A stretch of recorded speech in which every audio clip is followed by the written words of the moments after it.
Assalomu alaykum obunachilar, YouTube, Instagram obunachilari.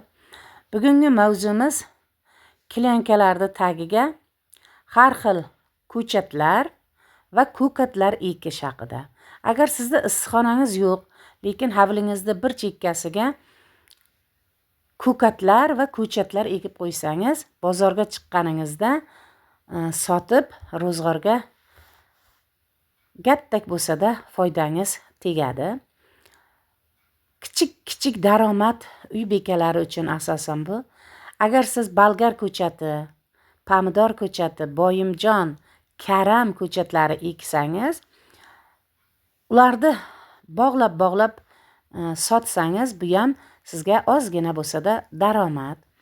Agar ko'katlar eksangiz, uni yonboshidan piyoz, petrushka, shavil, ukrop, har xil ko'katlar eksangiz, rediskalar, bu ham bozorga optim berib ketsangiz ham, bozorga borganingizda sizni ro'zg'oringizga oz bo'lsa-da kirim kiradi, pul. Bizlar ko'chatlarda esa bu yaxshigina daromad bo'ladi agar ko'proq joyga eksangiz.